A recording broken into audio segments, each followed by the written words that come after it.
What is up, my beater bros? Bearded Maine-iac here for Week 11 NFL Power Rankings. This video is going out a little bit later due to the snowstorm, so I apologize, but bear with me.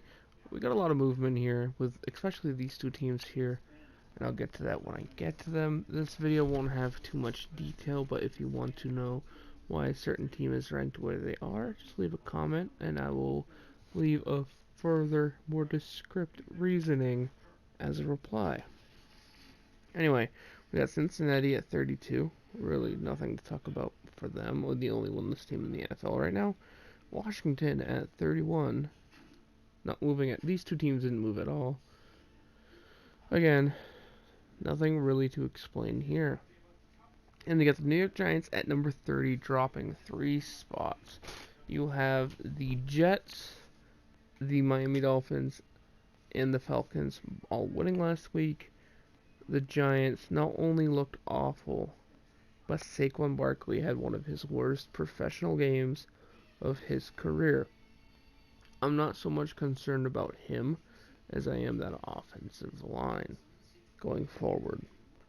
And you got number 29, you have the New York Jets coming off a good victory for their second of the season. Still, enough concerns there that I cannot really put them higher.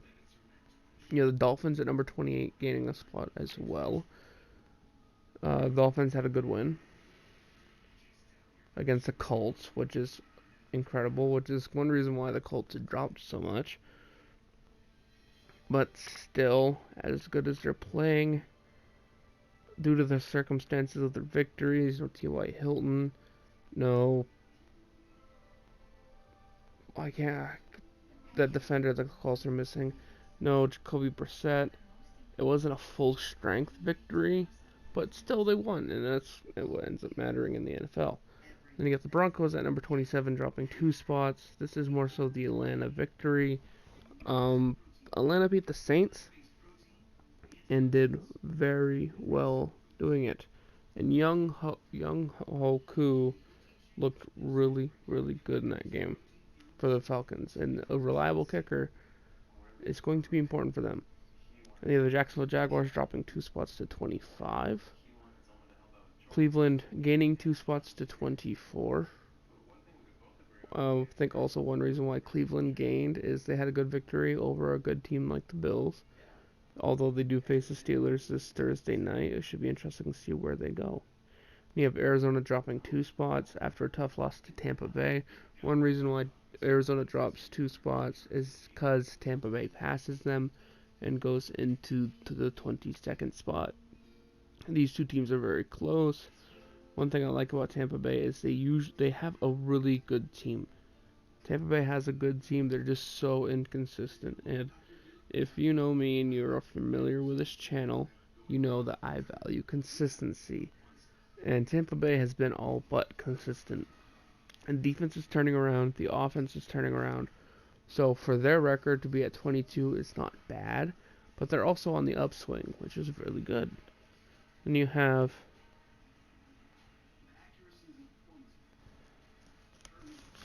a misprint on my behalf. Trying to figure out who this is supposed to be.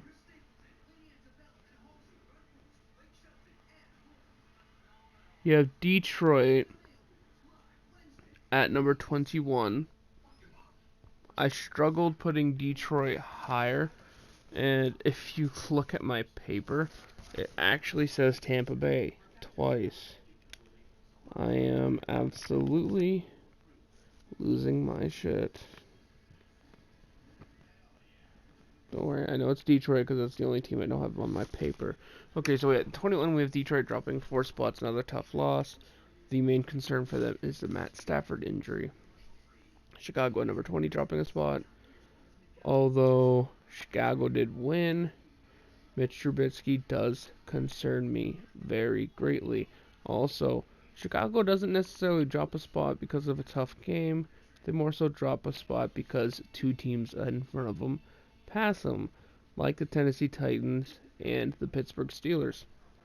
Now, in retrospect, that means technically Chicago would have gained a spot, but I believe Tennessee with a victory over Kansas City and Pittsburgh with a victory over the Rams outgained them, which is why Chicago dropped. And then the Chargers dropped a spot, tough loss to the Raiders, but still, their record's not too bad. Phillip Rivers is playing better, but Phillip Rivers lost this game. Indy dropping 4 spots at number 18. No Jacoby Brissett in this game, no T.Y. Hilton, a lot of injuries. Tough loss to the Dolphins. It's going to be hard to bounce back. They're still very much in the playoff race, but mentally, it's going to be hard to bounce back. You have the Tennessee Titans at number 17, getting 5 spots with a good win over the Kansas City Chiefs, giving this team momentum possibly for the playoff race is huge. And you got Buffalo dropping 3 spots with a bad loss to the Jets. This team is 6-3, barely in control of the 5th seed in the playoffs for the AFC.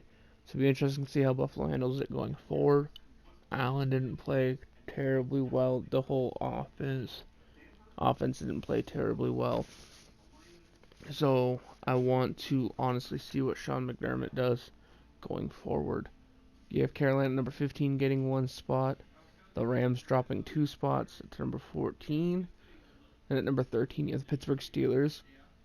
I always say I love consistency, and the Steelers are playing extremely consistent football from week to week, and I love it.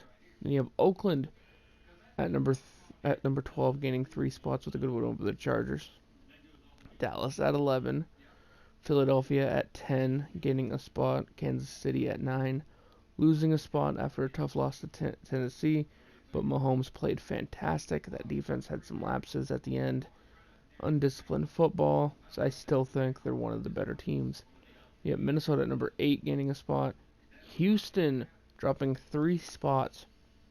Now, just like with Chicago, this team dropped more so based on what other teams did, which would be the teams of Seattle, Baltimore, and I think Green Bay vaulted themselves ahead of Houston. Speaking of Green Bay, you have Green Bay at number 6, staying even, but I think another team vaulted just ahead of them, and they vaulted ahead of Houston, but kind of paying off a little bit. And you have New Orleans dropping 4 spots with a bad loss against Atlanta. Divisional games are always hard to judge, but still, it raises some huge concerns. Then you have Seattle gaining 3 spots with a good win over San Fran. There are some major concerns there with Russell Wilson, who barely managed 200 yards even after overtime. That offense looked vulnerable. DK Metcalf made some mental mistakes. Really good sign, though, is Jadeveon Clowney played fantastic. He has San Fran number 3. Kicker issues, Garoppolo mistakes, injuries are why they're at 3 and not higher.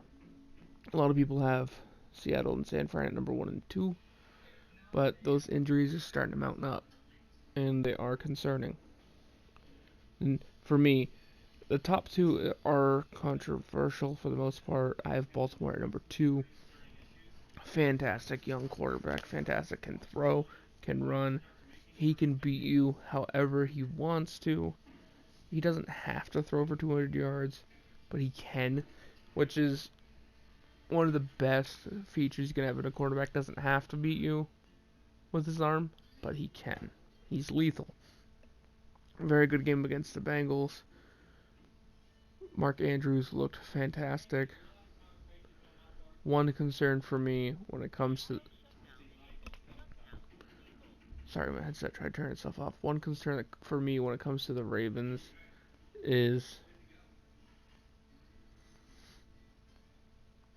It's not Lamar Jackson. Sorry, it's like 3 in the morning. I apologize. I'm trying to think. It's not Lamar Jackson. It's the wide receivers more so. I like Hollywood Brown. I do. He's a really good young guy. But around other receivers around him, like Snead, can they consistently step up and not rely so much on the magic that is Lamar Jackson? And that defense, I trust them. I do think they're one of the best teams in the league. This is no slight for them. And then number 1, you have the New England Patriots, who, yes, did just lose to the Ravens and are coming off a bye. But I still believe that Patriots defense is the best defense in the league. It was a bad matchup when they lost to the Ravens.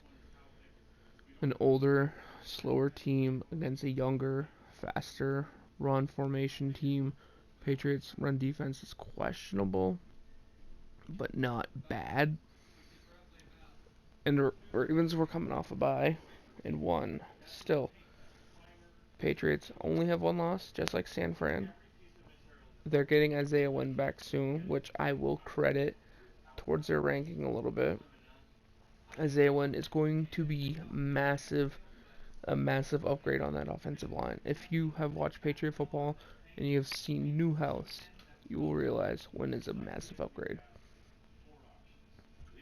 I like the addition of Mohamed Sanu. I think as he progresses in the system, the offense is just going to keep getting better. So that is another factor. And overall, the biggest difference here, head coaching. I think I give Bill Belichick the advantage over Harbaugh 7 out of 10 times. Because Harbaugh is still a really, really good coach. One of the best coaches in the league right now. I hope you guys have a good day. I'll see you next one. Peace.